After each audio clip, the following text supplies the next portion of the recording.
আসসালামু আলাইকুম রহমতুল্লাহ। কেমন আছেন আপনারা সবাই? আশা করি আল্লাহর রহমতে আপনারা সবাই ভালোই আছেন। আমাদের এই দেশের সবচেয়ে বেশি সংখ্যা যেটা আছে সেটা হচ্ছে আমাদের তরুণ শক্তি। আমাদের জনবল এখানে অনেক বেশি।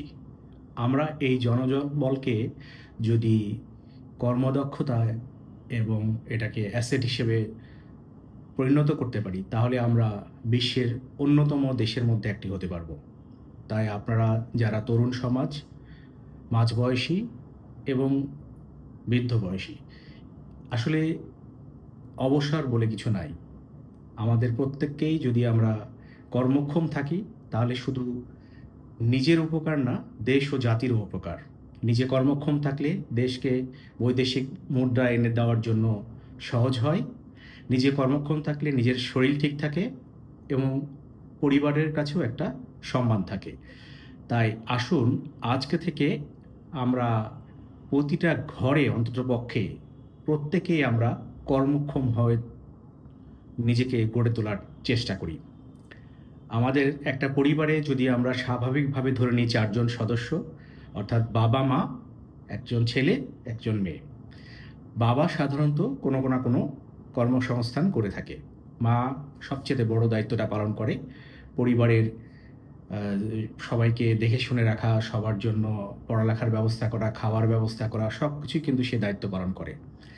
সেই সাথে এখন স পুত্র সন্তান এবং কন্যা সন্তান তারাও যদি মায়ের কাজের পাশাপাশি হেল্প করতে থাকে, রান্না বা অন্যান্য কাজে পড়ালেখার পাশাপাশি, তাহলে মাও কিন্তু তার পরিবারের সকলকে সময় দিয়েও ঘরে বসে থেকেও হয়তোবা অনলাইন কিছু করতে পারবে। কর্মদক্ষ হয়ে সে হয়তোবা এমন কিছু তৈরি করতে পারবে যে হয়তোবা পরিবারের প্রধান কর্তার চাইতেও বেশি তার ইনকাম থাকবে।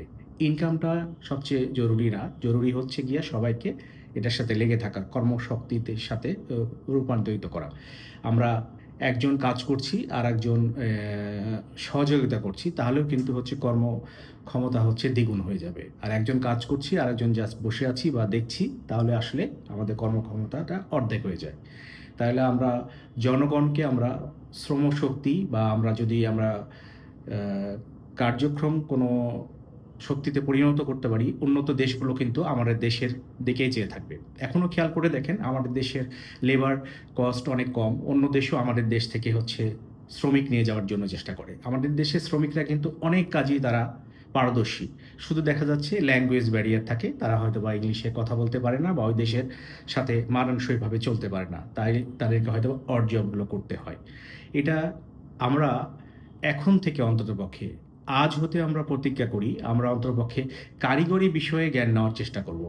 পুঁথিগত বিদ্যা আমাদের লাগবে এবং আমরা আশা করি আমাদের দেশের যে পরিবর্তন আসছে, সেই পরিবর্তনে আমাদের দেশের শিক্ষা ব্যবস্থা বৈদেশিক শিক্ষা ব্যবস্থার সাথে মানানসই হবে এবং আমাদের শিক্ষা ব্যবস্থা যাতে আমাদের কর্মদক্ষতায় পরিণত হয় এবং আমরা যখন কাজ করব সেগুলো যাতে আমাদের শিক্ষা ব্যবস্থা কাজে লাগে, সেটা আমরা ইনশাল্লাহ একসময় পেয়ে যাব।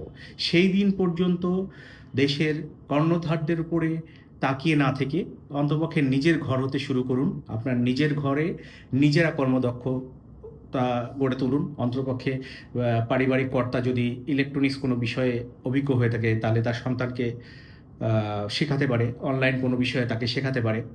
আমি সেদিন একটা দেখলাম কোনো একজন বাচ্চা জাস্ট হচ্ছে 17-18 বছর বয়সে ওয়ার্ল্ডের 400টা ভাষা সম্বন্ধে সে জ্ঞান রাখে এবং অলরেডি 46টা ভাষায় সে কথোপকথন করতে পারে। তার বাবা 16টা ভাষায় কথোপকথন করতে পারত। সেখান থেকে সে অনুপ্রাণিত হয়ে এটা শিখেছে। খেয়াল করে দেখেন সে কিন্তু এই দোভাষ হিসেবে কাজ করছে। অন্যকে এখন ভাষা শেখানোর কাজে সে হেল্প করতে পারছে। আপনারা হয়তো মনে করবেন এটার জন্য অনেক মেধা প্রয়োজন। হ্যাঁ, মেধাবীরা হয়তোবা একটা গ্রুপে যেতে পারে। প্রত্যেকেরই কিন্তু মেধা আছে। সেটা আপনার হয়তোবা কারো কারিগরি মেধা, কারো হচ্ছে প্রাতিষ্ঠানিক মেধা, কারো হচ্ছে পুঁথিগত মেধা। তো এইটা যার যেটা আছে নিজে বোঝার চেষ্টা করুন। আমার কিছুই না এটা বলে নিজেকে ব্লেম দিবেন না ও সৃষ্টিকর্তাকেও ব্লেম দিবেন না। আপনাকে সৃষ্টিকর্তা মহান আল্লাহ তাআলা আপনাকে অনেক কিছু দিয়ে পাঠিয়েছে, সুস্থ সবলভাবে পাঠিয়েছে। আপনি আলহামদুলিল্লাহ বলুন এবং আপনি আজ থেকে নিজেকে প্রতিষ্ঠিত করতে শুরু করে দেন। অবশ্যই কারো ক্ষতি করবেন না। নিজের কর্মদক্ষতা বাড়ানোর চেষ্টা করুন, অন্যর ক্ষতি থেকে দূরে থাকুন, মিথ্যা না বলার চেষ্টা করুন। ইনশাআল্লাহ আল্লাহ আপনাকে কাজে বরকত দিবেন। ভালো থাকবেন সবাই। আসসালামু আলাইকুম রহমতুল্লাহ।